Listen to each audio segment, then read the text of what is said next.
네, 맞아요. 이 그림은 미켈란젤로의 천지창조라는 그림이에요. 이 그림을 다시 한번 보세요.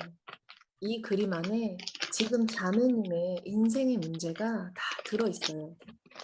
자매님의 과거에는 왜 그렇게 슬프게 살았는지, 현재는 왜 이렇게 속상하고 어려운 일들이 자꾸 일어나는 건지, 그리고 앞으로 미래는 어떻게 될 것인지 자매님의 삶의 모든 이유가 여기에 다 들어 있어요.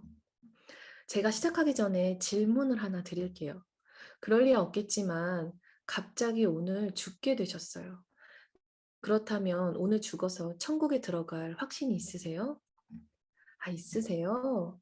그렇다면 너를 천국에 들어가게 해야 할 이유가 무엇이냐고 물으신다면 뭐라고 대답하시겠어요?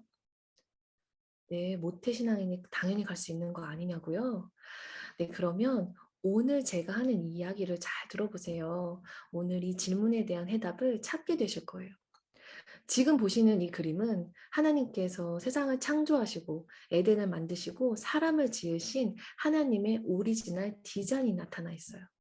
하나님께서는 넘치는 사랑으로 많은 복을 부어주셨는데 첫 번째로 기쁨의 복을 주셨어요. 저는 한없이 기쁠 때 갑자기 이 기쁨이 사라질 것 같은 불안함이 들 때가 있어요. 그러나 하나님께서 주신 이 기쁨은 슬픔의 씨앗도 그림자도 없는 완벽한 기쁨이에요. 그리고 두 번째로 번성의 복을 주셨어요. 번성은 그 수가 기하급수적으로 많아지는 거예요.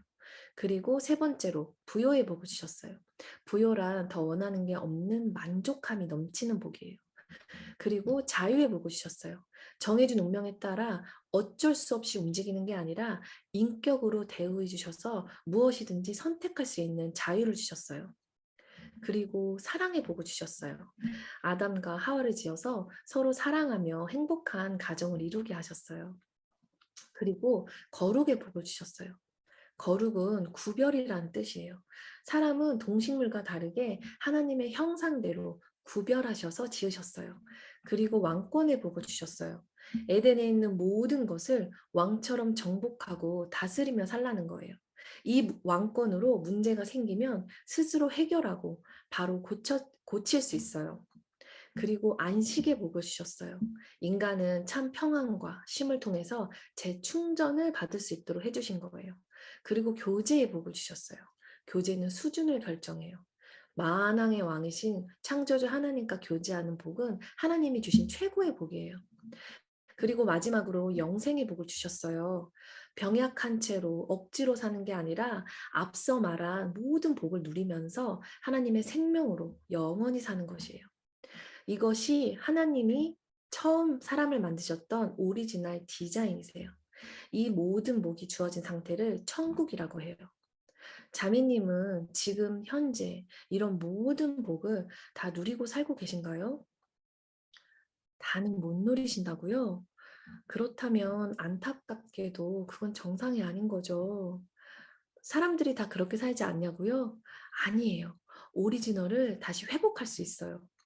하나님은 이처럼 우리에게 천국의 모든 복을 누리면서 행복하게 살게 해주셨는데 큰 문제가 생겼어요.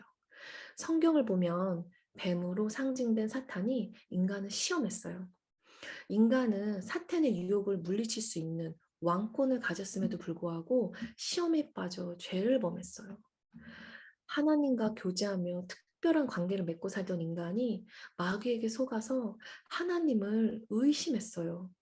그리고 하나님께서 인격으로 대우해 주셔서 주신 자유의 복으로 하나님을 거역하고 마귀의 말을 선택해서 마귀의 말에 순종하는 죄를 범한 거예요.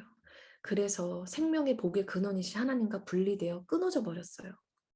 나무가 뿌리에서 잘리고 단절되면 생명이 죽고 꽃과 잎이 시드는 것처럼 하나님께서 만들어 주신 모든 복은 사라지고 반대로 저주가 찾아오게 되었어요. 기쁨의 반대가 뭐지요? 네, 슬픔이죠. 이 세상에 슬프지 않은 사람이 없어요.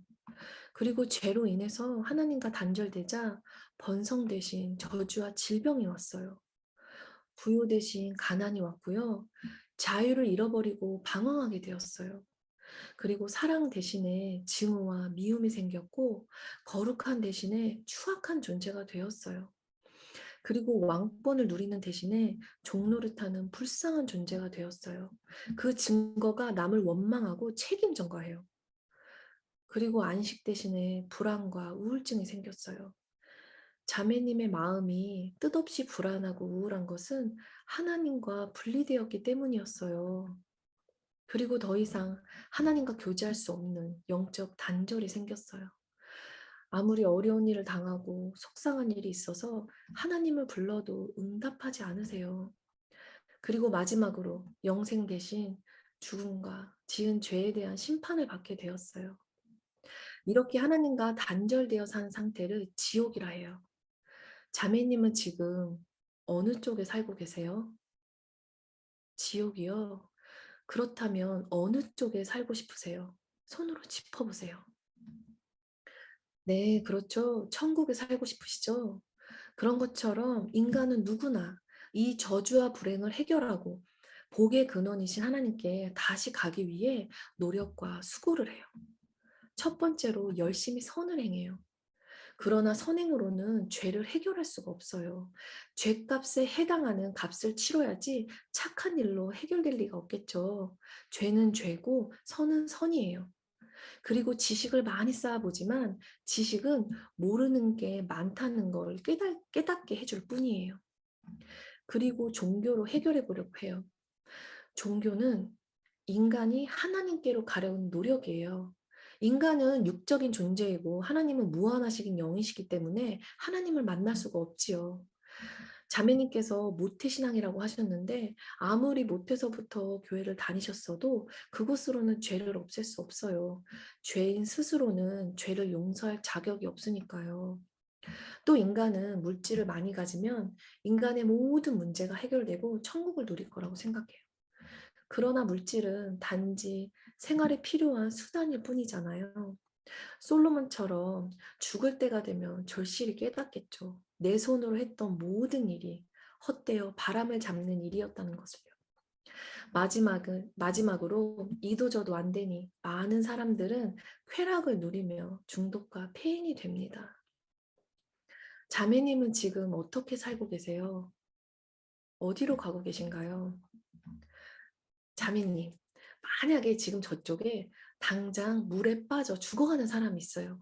그러면 주변 사람들의 반응은 어떨까요? 물이 얕은 곳으로 오세요 하고 소리를 치겠죠? 그래도 안 되면 어떡하죠? 구명 튜브나 밧줄 같은 걸 던져주겠죠? 그래도 안 되면 어떻게 할까요? 네, 그렇죠. 마지막 방법으로 누군가가 뛰어 들어가겠죠. 그렇지만 물에 뛰어 들어가면 위험해요. 나도 죽을 수가 있어요. 그럼에도 불구하고 물에 뛰어 들어가는 이유가 있어요. 그게 뭘까요? 네, 아주 다급해서예요. 그대로 놔두면 죽을 거니까 다급해서 뛰어들어요. 그리고 그 상대가 내가 너무 사랑하기 때문이에요. 내 부모다, 내 남편이다, 내 아들이다. 사랑하는 사람이라면 내가 죽는데도 뛰어 들어가는 거예요. 자매님이 지금껏 어떤 노력을 다해도 자매님 스스로 죄 문제를 해결하지 못하고 천국으로 가실 수 없었기 때문에 자매님을 구원하시기 위해 하나님께서 이 세상에 직접 뛰어들어오셨어요. 그 이유가 뭐지요? 네, 지금 이대로 내버려두면 죽는다. 너는 내 생명보다 더 중요하다. 그만큼 사랑한다. 그 뜻이세요. 하나님께서 자매님을 구하시기 위해 육신의 몸을 입고 이 땅에 직접 오셨어요. 그분은 바로 예수 그리스도세요. 예수님은 당신이 길이요, 진리요, 생명이라고 말씀하셨어요. 길은 하나님께로 되돌아가는 길. 진리란 삶의 모든 문제의 해답이라는 뜻이에요. 그리고 생명이란 죄로 단절되어 죽은 생명을 다시 살게 하는 영원한 생명이란 뜻이에요. 이 길과 진리와 생명이신 예수님이 자매님을 위해 하신 가장 중요한 일은 십자가에서 자매님을 대신해서 죽으신 거예요. 십자가에서 예수님께서 마지막으로 하신 말씀은 다 이루었다. 원어로는 테텔레스타이라고 하셨어요. 그 말뜻은 계산 끝냈다. 대가를 다 지불했다. 그 뜻이에요. 무슨 대가일까요? 자매님이 죄로 인해 저주와 죽음과 심판당하게 될 바로 그 죄값을 예수님께서 피 흘려 죽으심으로 다 계산 끝내고 완전하게 지불하셨다는 거예요. 그렇기 때문에 자매님이 당할 저주와 심판은 더 이상 남아있지 않아요. 이제 자매님에 대한 확실한 구원의 길이 열렸어요.